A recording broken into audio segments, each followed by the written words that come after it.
SKTV की news anchor Oramba लेखिद्रबा Chirom Jadumani न लेखिद्रबदा अवाब फोंदोपोइना SKTV की स्टाफ अमदी ऑफिशियल सिंगना ngasi लेखिद्रबगी मयुमदा चतुना महाकी लेहौरिबा लोइना बिगा उनादुना अवाबदा सरु यारोरे ngasi की खोंगचत अदुदा SKTV की डायरेक्टर सोइबम अरुण पायना journalist electronic media Manipur Philips Naorembam SKTV के editor Raj Nongthombam editor Jayalakshmi Thangjam joint editor Shyam anchors Olivia Takhellambam A Priyobrata Sharma Video editor Amarjit, HRN Vasan, reporter N Benson, PCR staff member KH Rishi, sports journalist Nilachandra Chingbana Saru Yaki. Khongchat aduda SKTV ki staff sing galwainana lekhidraba SKTV ki senior anchor Jadumani gi loina bi umitaga punna lekhidraba ki mafamda minute ani tumena leptuna ikai khumnaba amadi awaba phungdoke. Jerome Jadumani Mark Lake the city when Niami, Mangjavaman, Maruina, SKTV, when a su, Ohoma, Leore. Marki, Horapasi, 2000 December, Matamda Cable TV Network, Electronic Media, Asigi, Hanboina, Manipur, Hobla, December the training course, Pangto Matunda, Mas ICTV, the Akoi. Mi tare nipan na saw team mabana news section chipuraga training head loibaga dum akoi weekly gi oiba news se tore tamdre da mahachu pau phomba aduga pau paba adum yore matamda da pau paba si koi singjamai da ta kule soi da singjamai parking gi maya roi da pau paba se kamai pa ya kan camera ama mang da khillaga madu gi makha da akoi sketch pen na angang bana akoi blank paper du tangkai chang chetuoga doi da kan pau se ire iraga koi mi ani na paraga jingda ga camera du gi makha da chi se thamma kamai na satu ga pau ji pa ma phumina rakhiba adumba maru ni hai 2001 कोई कुंसी के तेल में चाक की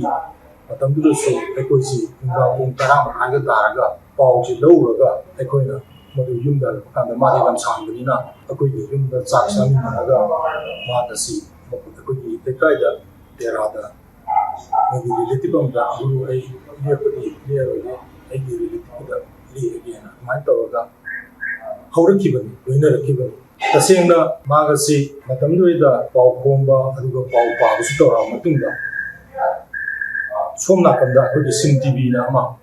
मतमदुदा थोले लेरे अदुगा मकोइसु दिल्ली की पाव से अखोइना हाना तौगा मतुंगसिदे मोइसु तौरे अमाय तौदना अखोगी 18 जून 2001 दिससु पुन्ना jointly work तौदना कोदना मदुदा ई 18 जून दगी अखोगी cable TV network की movement si amna mayam hena koi impact le gi ba amko matam khara la rakam da hai di sing tv ki as lo thuoga ictv ki as lo ga istv hena thon laga istv na hujik le istv ki matam khara suma anchoring news anchor waina lei baduna matam gi yawn matungina is kom suma chahi ani gi ya da pau parami adu mana kona jaba sanga da pau pau gi phang pisa dinu di family le re adu survive to di war pani na maji tuition to ba adu gi suma ta ba union ha di chandil da tamru su ga zawai na pura mi contract adu ma ali chandil gi hala ga ba